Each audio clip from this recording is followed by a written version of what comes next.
मग 40 मार्कामुळं पोरांचे वांदे होतात तर 3 वर्ष तू काय फक्त गुलुगुलू करायला फोनवर बोलायसाठी आहे का?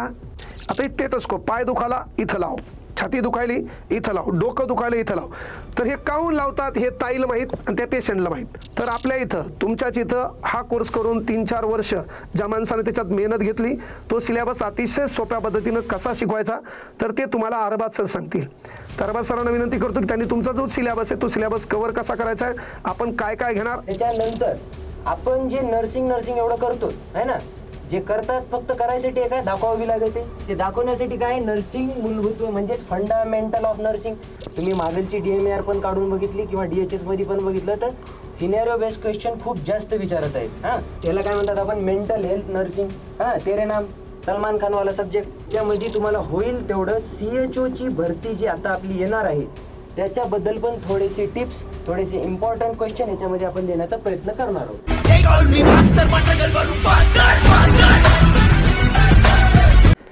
फीस कमी यशाची आम्ही VK क्लास, लहान लेकरापासून मोठ्यापर्यंत. आता मरायला आलं त्याला बी आपल्या ॲपमध्ये शिकायला ते. मग हे ॲप काय केलं आपण, अनेक पोरांच्या वेगवेगळ्या मागण्या असतात. सर तुम्ही नर्सिंगची बॅच टाका. आता नर्सिंग म्हणजे परिचारिका, हा ड्रेस मिळवणं म्हणजे एवढं सोपं नाही, कळलं का. याच्यात ब्रदर बी असते बरं, म्हणजे माणसाला पण ही भरती देता येते, त्याला पण तो पेपर देता येतो. हे लक्षात घ्या. टेम्पररी काम करण्यापेक्षा गव्हर्नमेंटचं काम कधी परवडलं, कोणता मायकाला 58 वर्षापर्यंत काढू शकत नाही. मग त्यासाठी सोपं गोष्ट नाही. तर तुम्हाला माहिती आहे JNM करावं लागते 3 वर्ष, त्यानंतर BSc नर्सिंग करावं लागते 4 वर्षे, डिप्लोमा बेस आणि डिग्री बेस. हे केल्याच्या नंतर लक्षात घ्या तुम्हाला पेपर द्यायचा आहे. त्या पेपरला 100 प्रश्न आणि 200 गुण आहेत. तर त्याच्यामध्ये 60 प्रश्न म्हणजे 120 गुण आमच्याकडे आहेत, कळलं. पण 40 मार्कामुळं पोरांचे वांदे होतात. मग 40 मार्कामुळं पोरांचे वांदे होतात तर 3 वर्ष तू काय फक्त गुलुगुलू करायला फोनवर बोलायसाठी आहे का? 3 वर्ष आपल्या बापानं एवढी फीस भरून त्या कॉलेजला ॲडमिशन केलं आहे. मग 3 वर्षात तो जो अभ्यासक्रम आहे त्याला आपण टेक्निकल क्वेश्चन म्हणतो. त्याला वेटेज आहे 40 प्रश्न 80 गुण. ते जरी मिळवणं गरजेचं आहे, कारण रिझल्ट तर सहज येत नाही. इकडल्या 60 मार्काच्या भरोश्यावर रिझल्ट येत नाही. ते 40 मार्क म्हणजे 40 प्रश्न कामाचे आहेत, 80 गुण कामाचे आहेत. मग त्यासाठी पहा, तुम्हाला माहीत असेल किंवा का करायचं आहे. हिला आपण नर्स म्हणतो, परिचारिका म्हणतो आपल्या भाषेत, आपण सिस्टर म्हणतो आपल्या भाषेत. का तर पहा, कुठलंही औषध असेल, कुठलीही गोष्ट असेल, कुठलंही सक्सेस असेल ते मिळवण्यासाठी 3 गोष्टी लागतात. पहिले धडपड, ज्ञान मिळवण्यासाठी धडपड. लेकरू रडायले, बेजार व्हायले, ताण द्यायले, टेन्शन द्यायला आई धडपड करायली, पण आईकडे ज्ञान नाही. प्रॉब्लेम काय लेकराचा. मग लेकराला आई घेऊन कोणाकडे गेली, डॉक्टरकडं.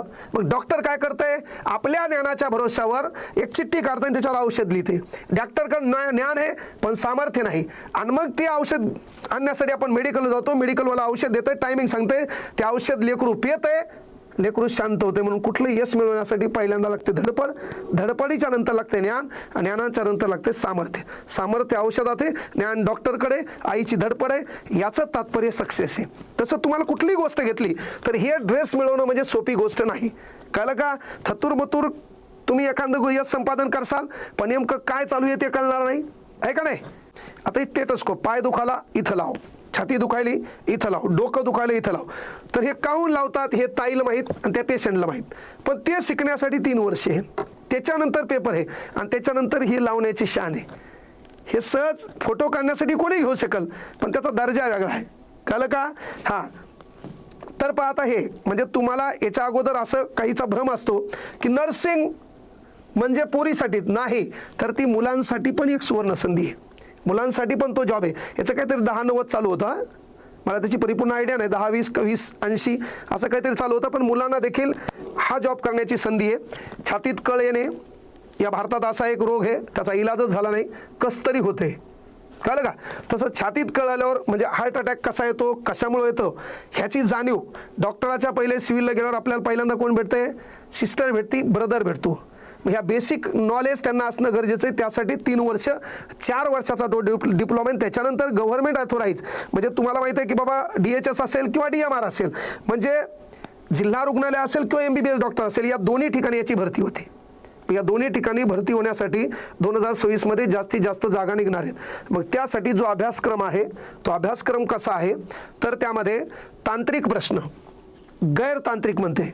म्हणजे तुम्ही जो डिप्लोमा केला आहे ते सोडून दैनंदिन जीवनामध्ये कुठलीही स्पर्धा परीक्षा देत असताना, ज्याला आपण कॉम्पिटिटिव्ह एक्झाम म्हणतो, त्याच्यातले 60 प्रश्न म्हणजे 120 गुणाची तयारी सोबत ह्याही 40 प्रश्न म्हणजे 80 गुणाची तयारी नर्सिंगचे शिक्षक तुम्हाला शिकवतील अतिशय सोप्या भाषेत.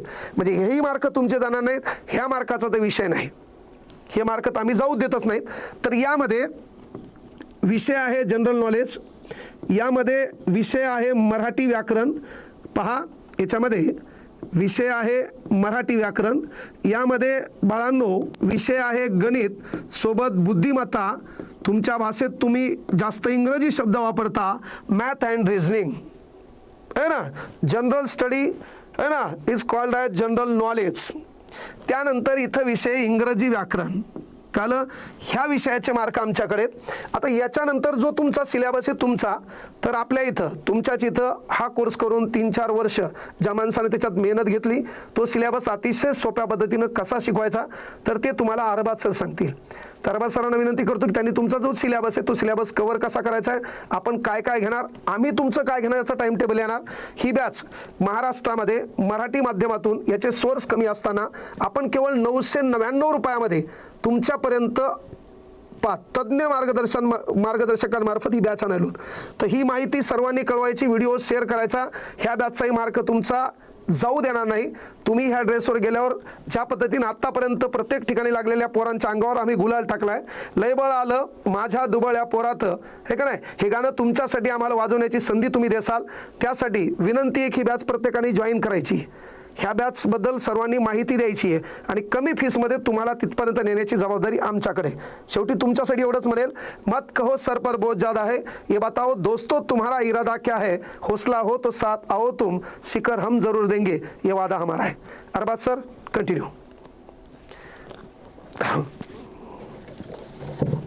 तर जय मित्रांनो, तर आपल्याला सरांनी आता जसं सांगितलं, टेक्निकल जे विषय आहे आपला, त्या टेक्निकल विषयामध्ये आपल्याला हे जे पूर्ण आहेत हे सब्जेक्ट्स बघायचे. तर ॲनाटॉमी आणि फिजिओलॉजी आपल्याला सगळ्यांना माहिती आहे, जे बेसिक सब्जेक्ट आहे आपला. कोणता पण डिसीज बघण्यासाठी आधी आपल्याला काय बघावं लागते, त्याची ॲनाटॉमी आणि फिजिओलॉजी, की बॉडी कशी तयार झालेली आहे, बॉडीमध्ये कोणते कोणते ऑर्गन्स असतात, हे सगळं आपल्याला ह्या ॲनाटॉमी आणि फिजिओलॉजीमध्ये शिकायचे. त्याच्यानंतर आपण जे नर्सिंग एवढं करतो है ना, जे करतात फक्त करायसाठी आहे, काय दाखवावी लागते, ते दाखवण्यासाठी काय नर्सिंग मूलभूत म्हणजेच फंडामेंटल ऑफ नर्सिंग. आपण कोणत्या कोणत्या प्रोसिजर करतो, कोणते कोणते ट्रीटमेंट्स देतो, हे ट्रीटमेंट बरोबर कसे द्यायचे, हे सगळं आपण कशामध्ये बघणार आहात, फंडामेंटल ऑफ नर्सिंग. त्यानंतर महत्त्वाचा म्हणजे फर्स्ट एड आहे आणि हायजीन आहे. फर्स्ट एड, नवीन रुग्ण आला त्याला सगळ्यात पहिल्यांदा कोणती ट्रीटमेंट द्यायची, म्हणजेच ह्याला आपण काय म्हणतात माहिती का, सिनेरिओ बेस्ड क्वेश्चन. आता सिनेरिओ बेस्ड क्वेश्चन्स वारंवार खूप वाढलेले आहेत.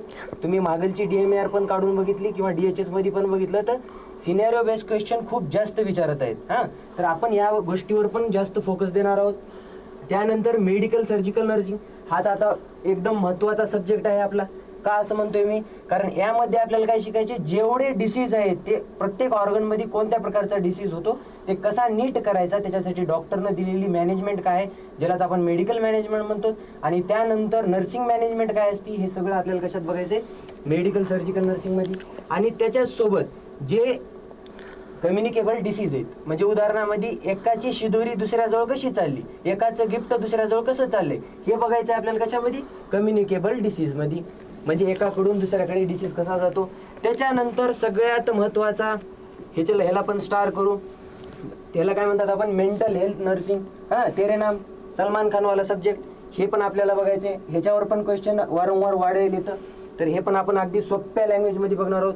आणि अत्यंत महत्त्वाचा काय आहे, कम्युनिटी हेल्थ नर्सिंग. आता कम्युनिटी हेल्थ नर्सिंगची जे तुम्हाला सब्जेक्ट घेणार आहेत आपण, तर ह्याचा आपण जास्तीत जास्त फोकस आपण DMAR वर पण ठेवणार आहेत आणि DHS वर ठेवणार आहेत. ओके, पण सोबतच आपण काय करणार आहेत, ह्याच्यामध्ये तुम्हाला होईल तेवढं CHO ची भरती जी आता आपली येणार आहे त्याच्याबद्दल पण थोडेसे टिप्स, थोडेसे इम्पॉर्टंट क्वेश्चन ह्याच्यामध्ये आपण देण्याचा प्रयत्न करणार आहोत.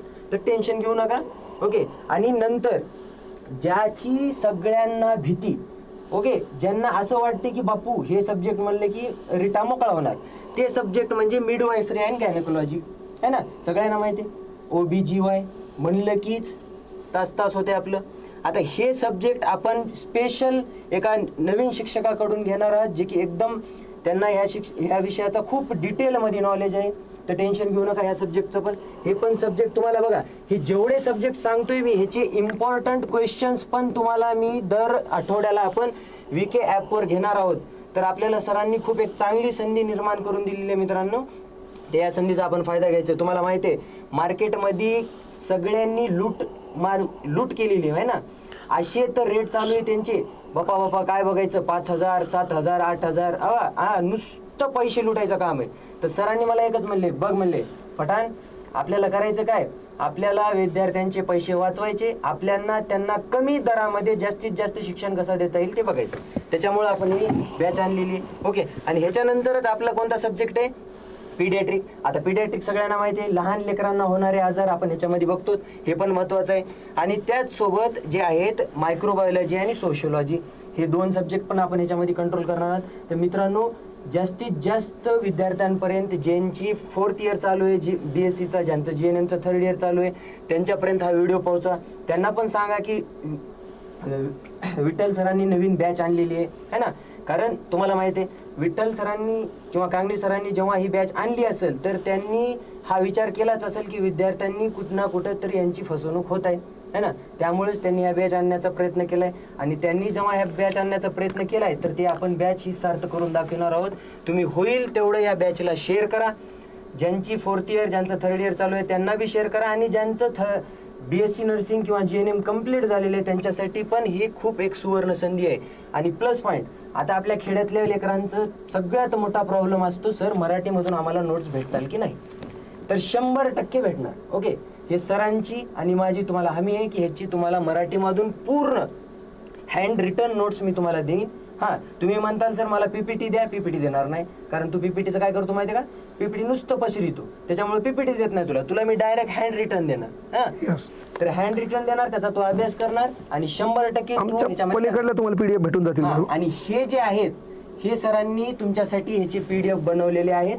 तर तुम्हाला PDF भेटणार. पण बघ, जर तू या PDFचा चुकीचा वापर करशील, तुला वाटेल की बा नुसतं वाचितो आणि अभ्यास करीतो, तर मग तू जिथं आहे ना तू त्याच्यापेक्षा मागे जाणार. 100%. त्याच्यामुळं नुसता PDF घेऊन त्याचे झेरॉक्स मारीत बसू नको, त्याचा अभ्यास कर. जे लेक्चर आहेत त्यांचे व्हिडिओ पाय आणि बरोबर यांचा अभ्यास कर. ओके. तर भेटूया जेव्हा आपली बॅच चालू होईल त्या बॅचमध्ये. लक्षात घ्या, एक 10 तारखेला आपण ही बॅच चालू करू. 10 तारखेला पूर्व आपली बॅच चालू होईल. अतिशय सुटसुटीत यांचा टाइम टेबल येईल, म्हणजे आमच्या विषयाचा आणि उर्वरित या विषयांचा. या टाइम टेबलनुसार आपण अंदाजे, आता ही भरती होण्याची शक्यता आहे समजा या वर्षामध्ये, तर आपण एक 8 महिन्याच्या कालखंडामध्ये ही बॅच कव्हर करूया. ओके. 8 महिने ते 6 महिन्याच्या कालावधीमध्ये आपला परिपूर्ण सिलेबस होईल. हा सिलेबस अतिशय मोठा आहे, आमचा सिलेबस लवकर होतो, ही गोष्ट क्लिअर करा. तर या दोन्ही सिलेबसला एकत्र करून तुम्हाला टाइम टेबल कसा, त्याच्यानंतर सुटेबल वेळ कसा, काही जण कॉलेजमध्ये असतील, कॉलेजचा वेळ पाहून लाईव्ह प्लस रेकॉर्डेड ही बॅच कशी क्रिएट करायची, त्यासाठी 10 तारीख आहे. तोपर्यंत ॲपमध्ये ही बॅच तयार झालेली आहे. सर्वांनी तिथं फीस भरून जॉईन व्हा. 10 तारखेपासून आपण अभ्यासक्रमाला सुरुवात करूया. ओके. अतिशय सोप्या भाषेत, समजेल अशा भाषेत. कळलं का. फक्त एवढंच आहे, नर्स झाल्यावर आहे ना, ब्रदर किंवा सिस्टर झाल्यावर पेशंटला जरासं सांभाळून घ्या. घरचा राग फक्त तिथं काढू नका, एवढी विनंती आहे. धन्यवाद.